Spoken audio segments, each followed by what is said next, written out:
Check this out, guys. Today I'm going to show you what it's like to drive the Maserati GT2 Stradale from a first-person point of view.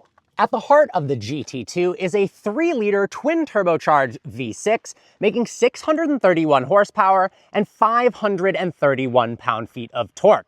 That means 0 to 60 in under 2.8 seconds and onto a top speed of 201 miles an hour. Power is sent just to the rear wheels via an 8-speed dual-clutch transmission. All told, only 914 of these will be built, one of 914, symbolizing the fact that Maserati was created in 1914.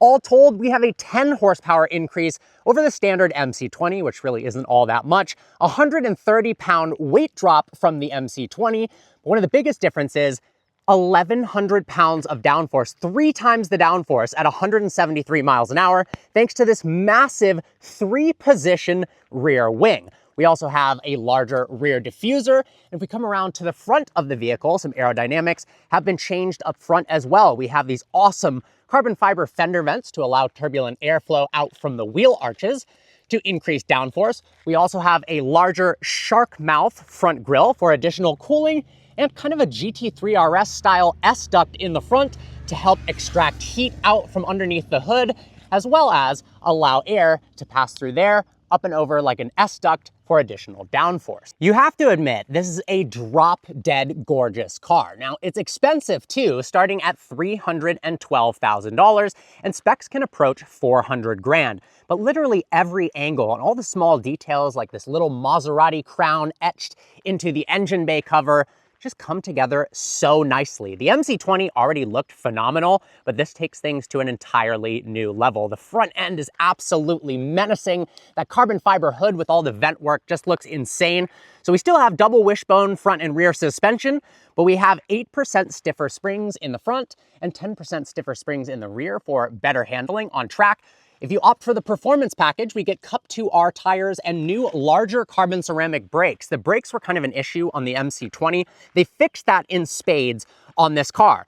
Now, also part of that $13,750 performance package, you can get a Performance Plus package that gives you racing harnesses for these absolutely stunning seats. These are some of the best looking sport bucket seats I have ever seen. We also have some unique driving modes, which we will go into if you have that performance package. As good looking as the car is on the exterior, the interior is breathtaking as well. If we go around to the door, we have this vinyl door strap so that you can actually open and close the door when you have gloves on out on the racetrack. Let's go ahead and hop inside. Inside of the GT2 Stradale now, and the interior is phenomenal. These seats look so darn cool. Now, the steering wheel is made a little bit thicker. It fits great in your hands. 8-speed DCT paddles are mounted onto the column, so they're always in the same place. Stop-start button right here. The front lift actually works really fast, and I like the fact that if you forget to put the lift down, if you turn the car off, automatically the lift goes down. Dedicated launch control button. Now, the drive mode selector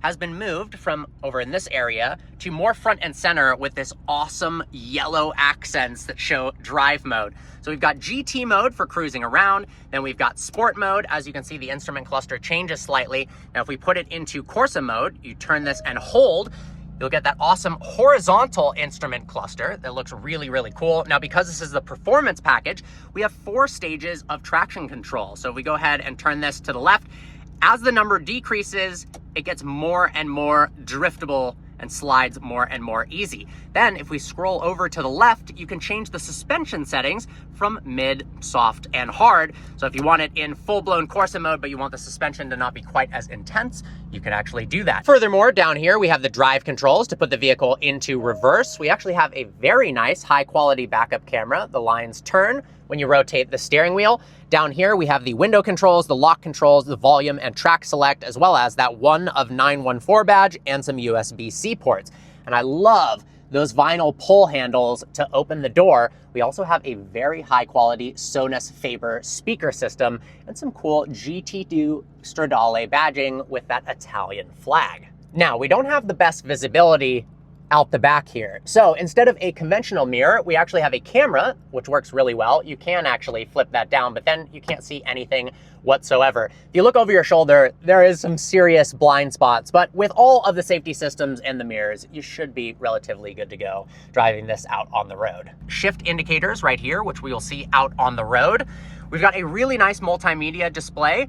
The graphics are fantastic. If we go into vehicle, you've got some cool gauges, boost, PSI, torque, etc.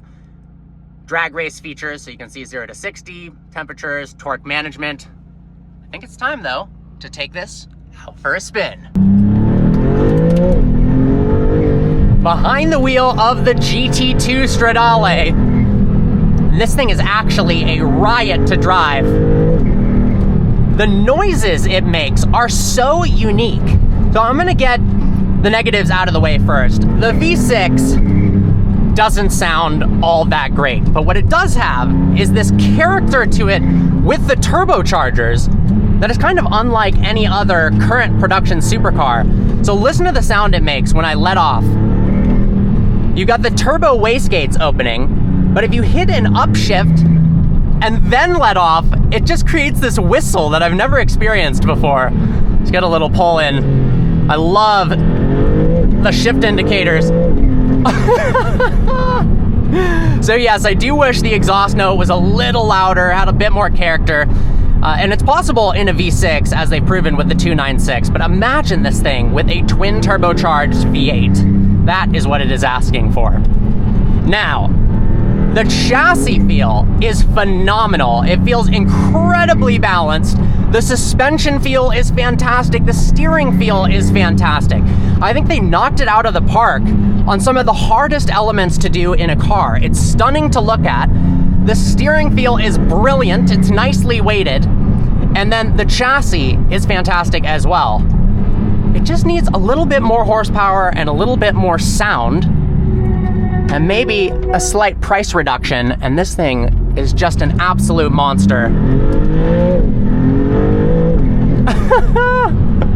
So it starts at 312K. You can option it all the way up to nearly 400. So you are pushing into the territory of the Ferrari 296, the Lamborghini Temerario, cars that make 700, 800, 900 horsepower, whereas this one makes 631. But it also provides more of a raw driving experience than either of those two cars as well.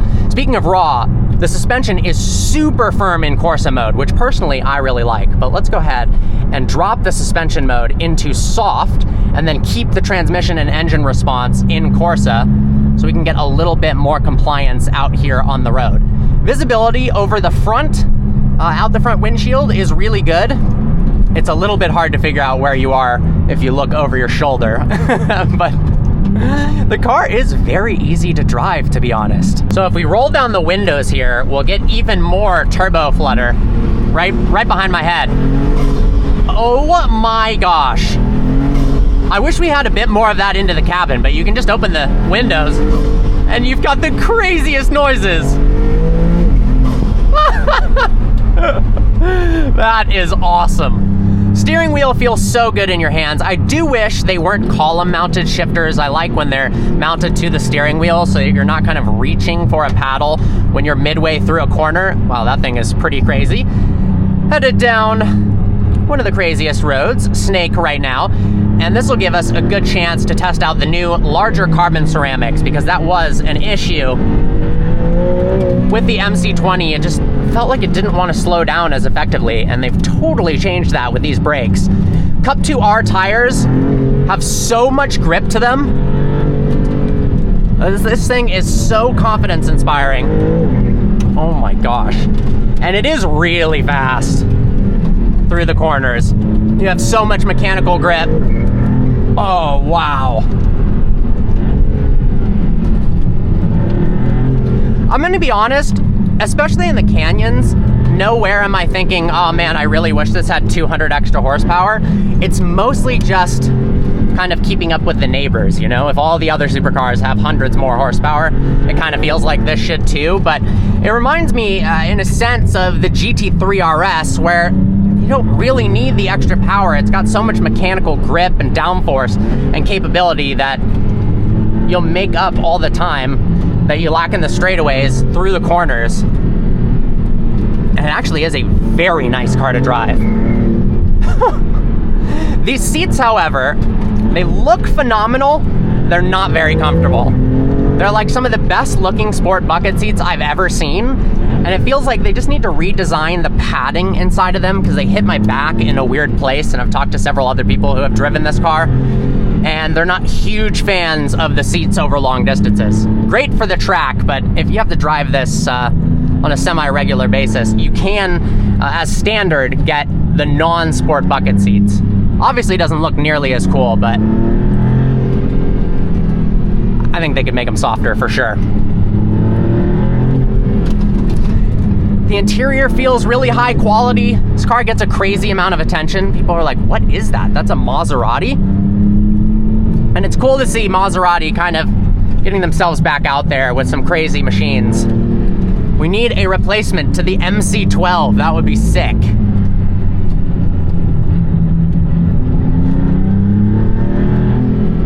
What a car. I love those turbo noises.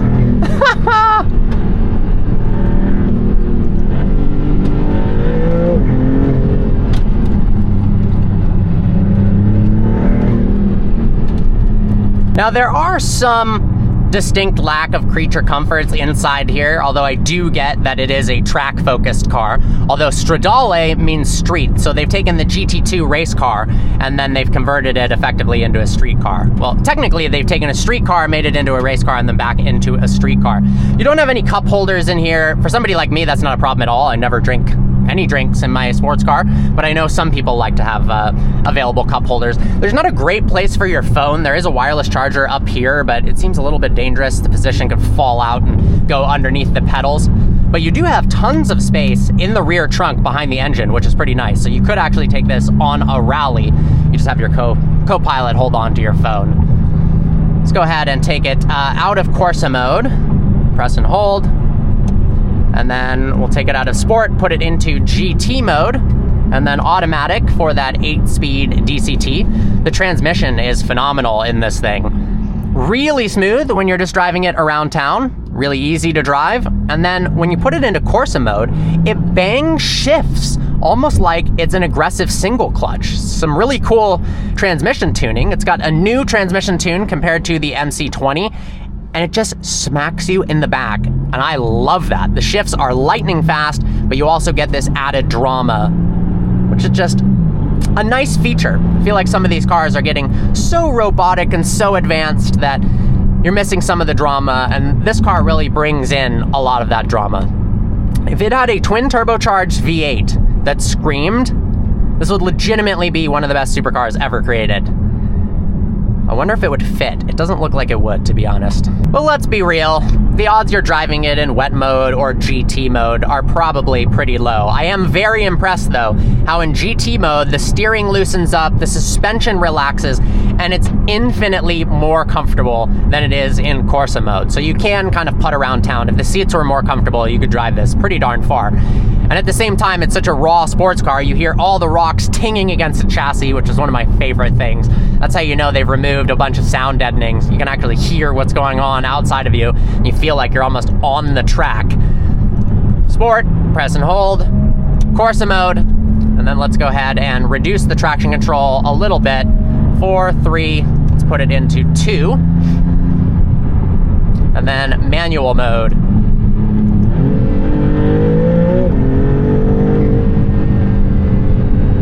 This thing is awesome.